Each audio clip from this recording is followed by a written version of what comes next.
اسرائیل Palestine conflict, جس کو تقریباً 1 سینچری بیت چکی ہے اور جس میں کافی جنگیں، اپرائزنگز اور بے شمار کیزولیٹیز ابھی تک دیکھی جا چکی ہیں۔ For example, first Arab Israel war of 1948، second Arab Israel war of 1967، Yom Kapoor war of 1973، یا پھر غازہ وار آف 2040، جس میں millions of people have been displaced اور جس کے نتیجے میں لاکھوں کی تعداد میں جانے جا چکی ہیں۔ اس کنفلکٹ کو اوریجن میں آتے ہوئے تقریباً 1 سینچری بیت چکی ہے۔ آج کی اس ویڈیو میں ہم پیلسٹائن اور اسرائیل کے بیچ کی کنفلکٹ کے اوریجن کو ٹریس کریں گے اور جانیں گے how this issue was created. اس کے بعد ہم یہ بھی جانیں گے کہ why Britain created Jewish homeland in Palestine, اور پھر جوز کے بھی کیا انٹرسٹ تھے کہ وہ اسی جغرافی کے اوپر اپنی ہوم لینڈ کریٹ کرنا چاہتے۔ ہم یہ بھی جانیں گے کہ what are major issues that appear to be born of contention between 2 states, اور اس کے ساتھ وی ول آلسو نو کہ ابھی تک کتنے پلانس دیے جا چکے ہیں ٹو ریزولو دس ایشو اور why these plans have been failed. First of all we need to know the origin of this issue. Palestine اور اسرائیل کنفلکٹ کا اوریجن ہوتا ہے 1914 کے بعد، after the collapse of Ottoman Empire. Ottoman Empire, جس کو سلطنت عثمانیہ بھی کہا جاتا ہے، یہ ایک بڑی سلطنت تھی جس کے رولر مسلمان تھے۔ 1914 میں شروعات ہوتی ہے ورلڈ وار 1 کی، جس میں اوٹومان umpire supported the central powers. اس جنگ کے نتیجے میں سینٹرل پاورز ہار جاتے ہیں اور ایلائز کی وکٹری ہوتی ہے، and Ottoman Empire was collapsed. اس امپائر کو ڈیوائیڈ کیا جاتا ہے بٹوین وکٹرز، لیکن اس کو جاننے سے پہلے it is very important to know کہ برٹین نے اس سے پہلے کچھ ڈکلیریشن اور ایگریمنٹ کی تھی۔ اس ڈکلیریشن اور ایگریمنٹ کو جاننا لازمی ہے if you want to understand the Israel and Palestine conflict۔ اگر ہم بات کریں 1916 میں جس وقت وار چل رہی تھی، اس وقت برطانیہ اور فرانس کے بیچ ایک ایگریمنٹ ہوتی ہے جس کو کہا جاتا ہے سائکس پیکوٹ ایگریمنٹ۔ اس میں 2 نیگوشیٹرز ہوتے ہیں، ایک ہوتا ہے سر مارک سائکس جو کہ برٹین کو ریپرزینٹ کرتا ہے، اور دوسری طرف جارجس پیکوٹ جو فرانس کو ریپرزینٹ کرتا ہے۔ اس ایگریمنٹ کے مطابق یہ طے پایا جاتا ہے کہ اگر ورلڈ وار 1 ایلائز پاور جیتتے ہیں تو اس ایریا کو کس طریقے سے ڈیوائیڈ کیا جائے گا۔ اس ایگریمنٹ کے اندر عرب ایریاز کو برٹین اور فرانس کے ڈائریکٹ اور انڈائریکٹ کنٹرول میں دیا جاتا ہے، and to some extent Russia was also granted some certain rights. It was a secret agreement, اور اس کے اندر برطانیہ کو present day areas including Jordan, عراق، کویت کا کنٹرول دیا جاتا ہے۔ On the other hand France کو لبنان اور سیریا کا کنٹرول دیا جاتا ہے۔ اب اس ایگریمنٹ کے امپلیمنٹیشن سے پہلے ایک اور ڈکلیریشن کو جاننا لازم ہے جس کو کہا جاتا ہے بیلفور ڈکلیریشن۔ 1970 میں برٹش گورنمنٹ بیلفور ڈکلیریشن ایشو کر دیتی ہے۔ یہ ایک لیٹر ہوتا ہے جو کہ آرتھر بیلفور، جو اس وقت کے فارن سیکریٹری ہوتے ہیں برٹین کے، اس کی جانب سے لیونل والٹر روس چائلڈ کو لکھا جاتا ہے۔ لیونل والٹر برطانیہ کے اندر جوئش کمیونٹی کے ایک لیڈنگ فگر ہوتے ہیں۔ اس لیٹر میں ایک اسٹیٹمنٹ لکھی جاتی ہے جس کے اندر یہ پرامس کیا جاتا ہے کہ برطانیہ اگر جیت جاتی ہے تو it would establish a national home for Jewish people, یعنی کہ جوئش کمیونٹی سے یہ پرومس کیا جاتا ہے کہ ان کیس آف وکٹری ان کو پیلسٹائن کے اندر ایک ہوم لینڈ دیا جائے گا۔ اس کے اگر ایگزیکٹ ورڈز کے اوپر غور کریں تو وہ کچھ ہی ہوتے ہیں کہ His Majesty's government view with favor the establishment in Palestine of a national home for the Jewish people and will use their best endeavors to facilitate the achievement of this object۔ اس میں آگے ایک اور important line بھی لکھی ہوتی ہے that it being clearly understood nothing shall be done which may prejudice the civil and religious rights of existing non-Jewish communities in Palestine۔ اس کا مقصد ہے کہ non-Jewish communities کے رائٹس کا بھی خیال رکھا جائے گا۔ اب جیسے آپ نے یہ ڈکلیریشن اور ایگریمنٹ جان لی، now we need to know the consequence of World War 1۔ یہ ایگریمنٹس ورلڈ وار 1 کے دوران کیے گئے تھے on the condition کہ اگر ایلائز پاور جیت جاتے ہیں تو ان کو امپلیمنٹ کیا جائے گا۔ As a result of world War 1 Allies power جیت جاتے ہیں اور اوٹومان امپائر کو ڈیوائیڈ کیا جاتا ہے۔ جیسے ہم نے پہلے ڈسکس کیا کہ پیلسٹائن کا مینڈیٹ برٹین کے پاس چلا جاتا ہے اور برٹین اس کو امپلیمنٹ کرتی ہے۔ Britain allowed Jewish communities to come into Palestine. اب یہاں سے جوئش کمیونٹیز کی امیگریشن شروع ہو جاتی ہے پیلسٹائن کے اندر، لیکن پھر بھی جوز برطانیہ کے خلاف پروٹیسٹ کرتے ہیں اور اس کے ساتھ میں عربس کا بھی سیویئر ریئیکشن ہوتا ہے۔ اب اس کو سمجھنے سے پہلے it is very important to know کہ برطانیہ کو جوز سے اتنا پیار کیوں تھا اور جوز یہاں پر ہی اپنی ہوم لینڈ بنانا کیوں چاہتے تھے۔ اگر برطانیہ کی بات کریں تو کچھ فیکٹرز تھے۔ اس میں پہلا فیکٹر تھا to get support from Jews during World War 1۔ برطانیہ کو پتا تھا کہ اگر انہوں نے جوز کو یہاں پر ایک ہوم لینڈ آفر کی تو ان ریٹرن وہ جوز کمیونٹیز سے وار کے اندر سپورٹ حاصل کر سکتے ہیں۔ اور نہ صرف یورپ کے اندر بٹ یو ایس کے اندر بھی جوش کمیونٹیز کا پولیٹیکلی انفلوئنس تھا، اور برطانیہ جانتا تھا کہ یو ایس کی سپورٹ حاصل کرنے کے لیے جوز کی سپورٹ لازم ہے۔ نمبر 2 فیکٹر تھا ویسٹرن فرینڈلی اسٹیٹ ان مڈل ایسٹ۔ اپنے مطابق ایک ریاست بنانا فیوچر میں مڈل ایسٹ کے اندر اپنا ہولڈ مینٹین کرنے میں کام آ سکتی ہے، کیونکہ برطانیہ جانتا تھا کہ eventually they will leave this region. اس میں اس ریجن کے اندر اپنی پریزنس بنانا، اس کے لیے کوئی فرینڈلی اسٹیٹ ہونا ضروری تھا۔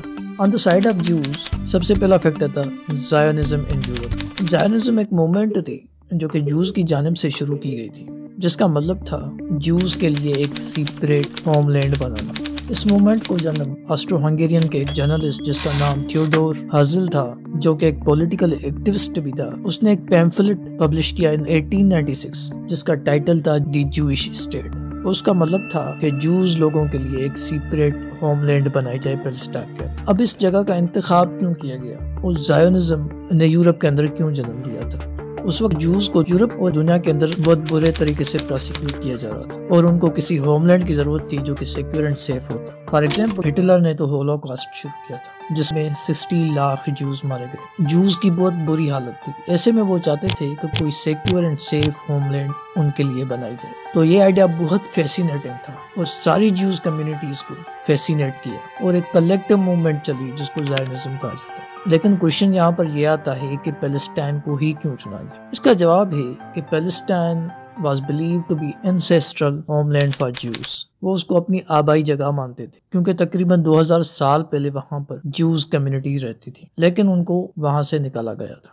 جوز کے نکلنے کا پروسیس ان 1586 BCE میں بیفور کرسچن ایرا شروع ہو چکا تھا، جب وہاں پر بیبیلونینز نے اپنا کنٹرول کیا ہوا تھا، اور انہوں نے فرسٹ ٹیمپل جو کہ جوز کی ایک ہولی سائٹ تھی اس کو بھی ڈسٹرائے کر دیا تھا۔ اب اس ٹائم سے لے کر جوز کا یہ سپنا تھا کہ کاش ان کو اپنی ہولی لینڈ دوبارہ مل جائے، اور یہ پرامس برطانیہ نے کیا انڈر بیلفور ڈکلیریشن آف 1970۔ اور یہ آئیڈیا تھیوڈور نے بھی اس لیے ہی دیا کیونکہ یہ ان کے لیے ایک مقدس جگہ تھی جہاں پر ریٹرن ہونا ان کے صدیوں کا سپنا تھا۔ اب وہ اس سپنے کو پورا ہوتا ہوا دیکھ رہے تھے and they were very excited to return to their homeland۔ اسی طریقے سے پیلسٹائن جوز کے لیے ایک ہولی سائٹ تھی جہاں پر جوز کی کافی سیکرڈ پلیسز جیسا کہ دی فرسٹ ٹیمپل جس کو سولومانس ٹیمپل بھی کہا جاتا ہے، جس کو بیبیلونینز نے آ کے ڈسٹرائے کیا، اور اسی جگہ پر سیکنڈ ٹیمپل بھی بنایا گیا تھا ان 6th century BCE جس کو رومانس نے 70 CE میں ڈسٹرائے کیا تھا۔ اب اسی جگہ پر صرف ایک ویسٹرن وال ہے جو کہ ریمننٹ ہے سیکنڈ ٹیمپل کا، جیروسلم کے اندر موجود تھی۔ سو ریلیجیس کنیکشن کی وجہ سے بھی Jews wanted to return to their homeland. اب آپ نے جیسے کہ جان لیا کہ برطانیہ کے کیا انٹرسٹ سے اور جوز کیوں اسی سائٹ کے اوپر جانا چاہتے تھے، چلتے ہیں واپس اسی جگہ پر جہاں سے ہم نے اس کو چھوڑا تھا۔ یعنی آفٹر ورلڈ وار 1 جب باری آتی ہے امپلیمنٹیشن آف سائکس پیکوٹ ایگریمنٹ اور بیلفور ڈکلیریشن کی، تو اس کے نتیجے میں سائکس پیکوٹ ایگریمنٹ تو امپلیمنٹ ہو جاتی ہے، لیکن بیلفور ڈکلیریشن کے اوپر جوز کے ریزروز ہوتے ہیں۔ یعنی کہ برطانیہ جوز کمیونٹیز کو الاؤ تو کر دیتی ہے to return to their homeland, لیکن ان کے اوپر کچھ ریسٹرکشنز لگائی جاتی ہیں کہ وہ اتنی ہی تعداد میں آ سکتے ہیں۔ اب ان ریسٹرکشنز کی وجہ تھی عربس ری ایکشن۔ الدو یہ بات سچ ہے کہ جوز عرب سے پہلے وہاں پر ہوتے تھے، لیکن ان کو ایگزائل کر دیا گیا تھا، اس کے بعد وہاں پر عربس لوگ رہتے تھے، اب وہ بھی وہاں پر سینچری سے رہنے لگے۔ اب یہ ایریا ان کے لیے ہوم لینڈ بن چکی تھی۔ اس سارے سینیورے میں جوز کا ریٹرن ہونا عرب کو اچھا نہیں لگ رہا تھا، اور عرب یہ مان رہے تھے کہ یہ ان کے ہوم لینڈ کے اوپر اٹیک ہے، اور برطانیہ کا ان کو الاؤ کرنا آبیوزلی ایک سیویئر ری ایکشن تو آنا تھا۔ اس کو دیکھتے ہوئے برطانیہ نے ان کو ایک دم سے الاؤ نہیں کیا کہ آپ آ کر اپنا ایک ہوم لینڈ بنا لیں، کیونکہ برطانیہ جانتا تھا کہ اس کے نتیجے میں عرب کا ری ایکشن ڈیڈلی ہو سکتا ہے، لیکن بہرحال برطانیہ نے ان کو اینی ہاؤ الاؤ کر دیا۔ لیکن یہ بات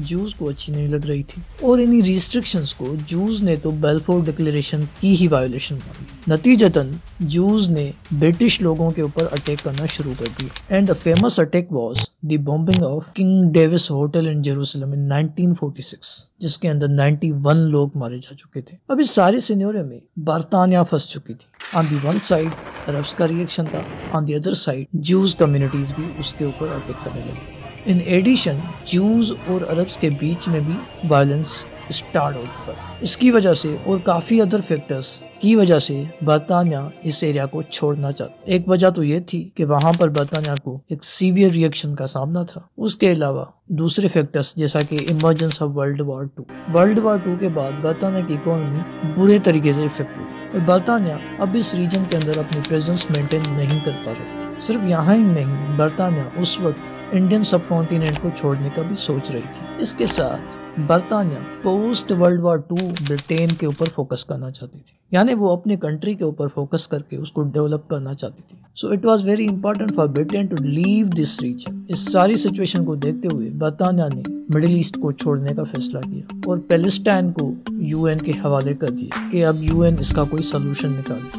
ان 1947 یونائٹڈ نیشنز نے ایک اسپیشل کمیٹی بنائی جس کا نام تھا the United Nations special committee on Palestine. اس کمیٹی کا بیسک آبجیکٹو یہ تھا کہ اس سچویشن کو انویسٹیگیٹ کرے اور اس کے سلوشن کے اوپر پاسبل ریکمنڈیشنز پیش کرے۔ After much debate and negotiations یہ کمیٹی کچھ ریکمنڈیشنز دیتی ہے اور وہ ریکمنڈیشنز پیلسٹائن کی سبسیکوینٹ ہسٹری میں بہت ہی بڑی کنفلکٹ کھڑی کرنے والی تھی۔ اب وہ ریکمنڈیشنز تھی 2 اسٹیٹ سلوشن۔ اس ریکمنڈیشن کے مطابق UN ایک پلان تجویز کرتا ہے جس میں 2 ریاستیں بنائی جائیں گی پیلسٹائن کے اندر۔ ایک ریاست ہوگی جوز کی اور ایک ریاست ہوگی عربس کی۔ جوز کی ریاست کو اسرائیل کہا جائے گا اور عربس کی ریاست کو پیلسٹائن کہا جائے گا۔ جو جوئش اسٹیٹ ہوگی وہ 56% of total land of Palestine کو کور کرے گی and 43% of total land mass Palestine کو جائے گا، جو آپ میپ کے اوپر دیکھ سکتے ہیں۔ لیکن اس میں جیروسلم جو کہ ایک امپورٹنٹ سائٹ تھی